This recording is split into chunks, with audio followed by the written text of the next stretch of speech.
Welcome to the Love Government. I'm Dennis Leary. We are doing a series on sex cards. We're now on the 48th card in this whole game, journey, structure, relationship, and story portrayed here. And we are now on the 6th card in the suit of sound. And that is called the key of F. F. F plays two different ways, two different cards here, and they're back to back here, the back, and they spin like this, creating a dynamic energy. The words that go with the pictures are full and fail. Full and fail. It's like being full of energy, or your gas tank on your car being full, and you see the needle resting on the F. It means full. But then, if you don't watch out, and you suddenly look and you see the needle has gone one and resting on the E, that's empty. Or we say fail. We say full and fail, because that's the dynamic that goes on in our consciousness by way of words. We say, I'm full, I'm fulfilled, I have energy in me, my life is going well, everything is really full, everything is full. Or, on the other side, we feel that we've failed in some way, and we feel the failure. I'm failing, I'm not measuring up. I'm not good enough. My life is a failure. Or I got an F in school. I failed. Oh no, I failed. The teacher gave me an F. Then those are opposite experiences or opposite dynamics. They are out there in our life. They're words that we use to describe which way we're going. In the love government, we need to be aware of both sides, because it's not black and white world. We're not totally full, nor have we totally failed, but we can get to either extreme, and we don't have to go there physically. We can understand the extremes, and then we can make a choice to either go to one extreme or the other, or we can shoot it down the middle. That middle range between full and fail. So when you drive, some people like to drive with their tank, their car gasoline tank half full, and some like to drive with their gasoline tank half empty. Might be the same, but that's the way they're looking at it, right? Oh no, I'm half empty. The other person says, oh wow, I'm half full. So it's just the way you look at it often determines your emotional response. These ideas of the consciousness cards here, which are attached to the love cards, which is the picture, the emotional picture. So let's look at the emotional picture. First of all, on the positive side, called full, we have the Knight of Cups. And there the Knight is on a white horse, holding up a cup in her hand, or his hand, with a more or less desert scene with a river running through. So the cup and water go together. They're both woman signs, primarily, but it could be man signs too, I suppose. But basically they're woman, because a woman holds things in her lap, holds things in her body, holds the baby, or holds the penis in her vagina in the act of sex. So a woman is more of the holder.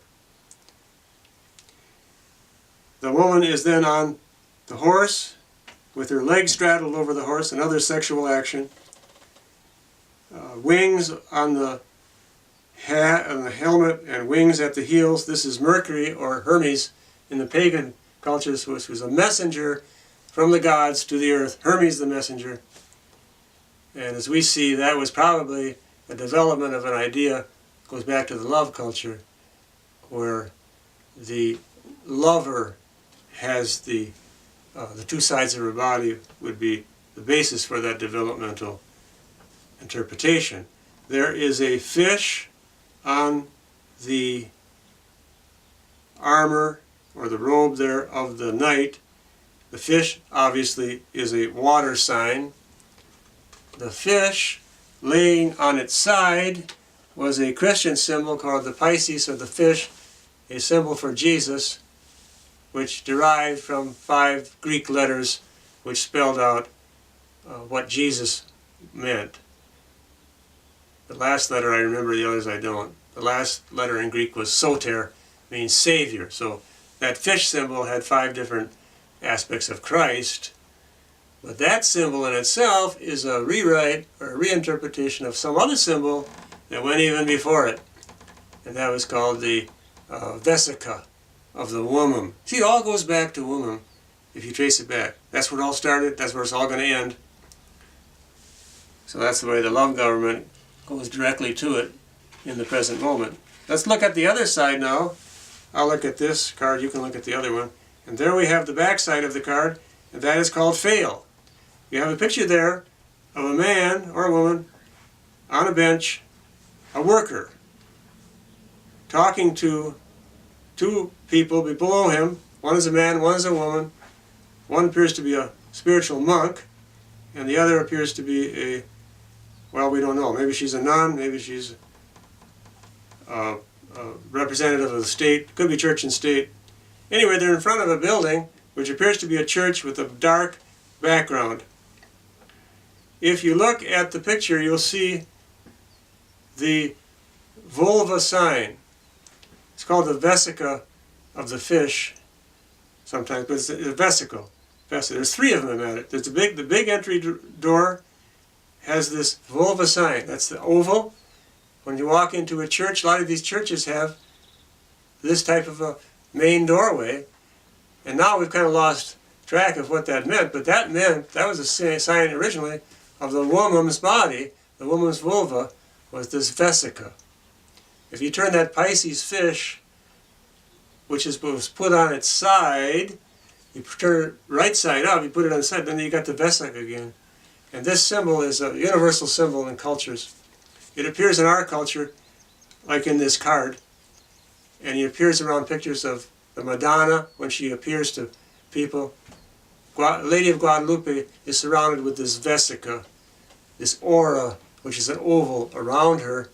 It goes back to the originating stories and experience of the woman's body. Her vulva was this oval shape, and out of the vulva of the woman came all life, either in the particular instances of our human life here today, or in the general story of all life came through the lover's body, and we'll return to that. In this picture, there's 3 vesicas, or vessels. The Trinity appears again. There's the big doorway, and then there's the 2 smaller doorways.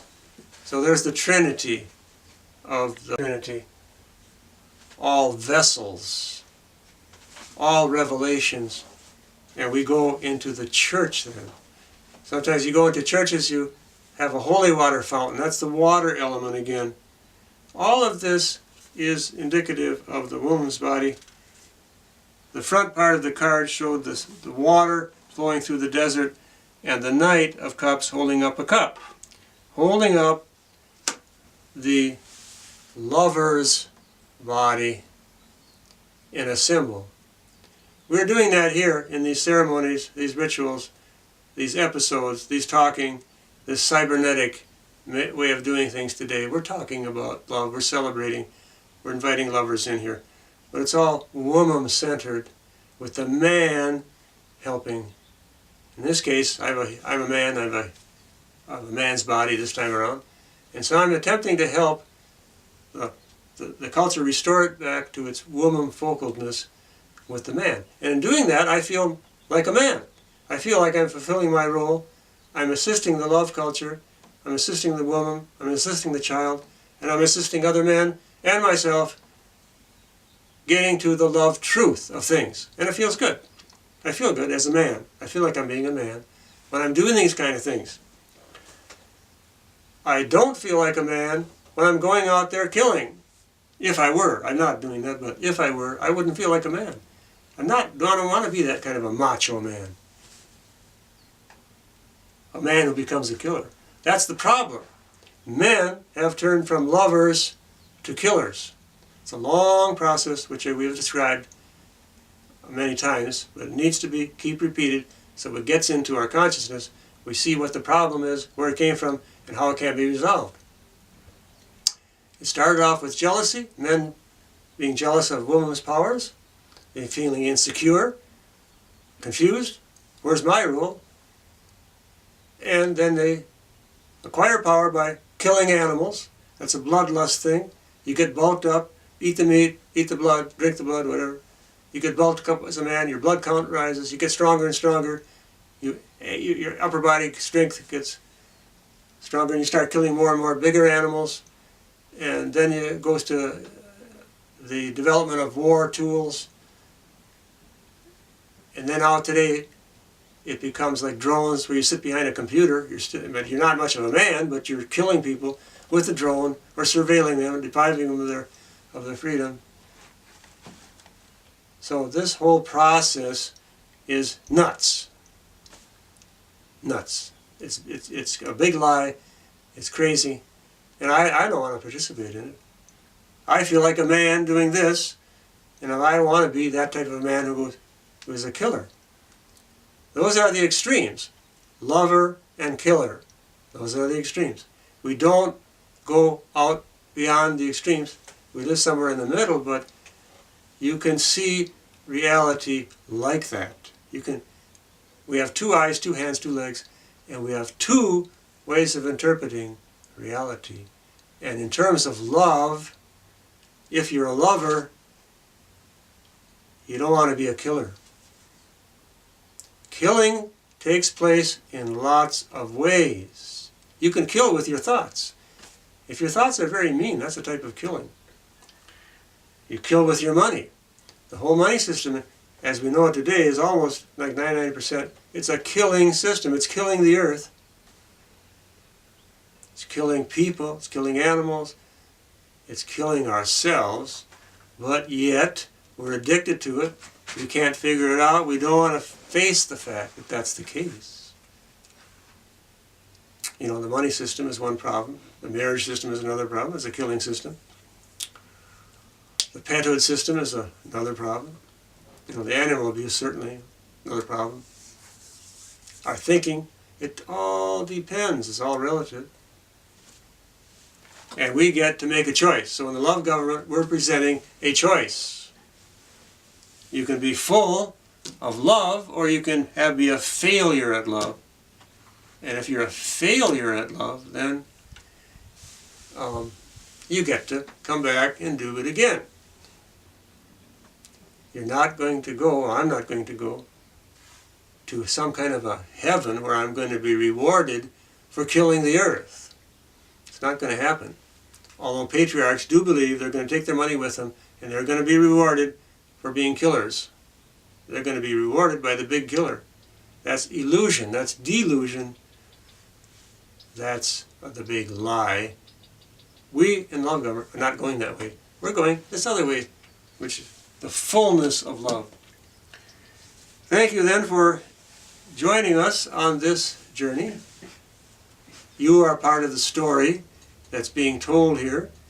We are telling the story, but every one of us is part of the story. And if you don't tell your part, that story is going to be left untold. That part of the story will be left untold.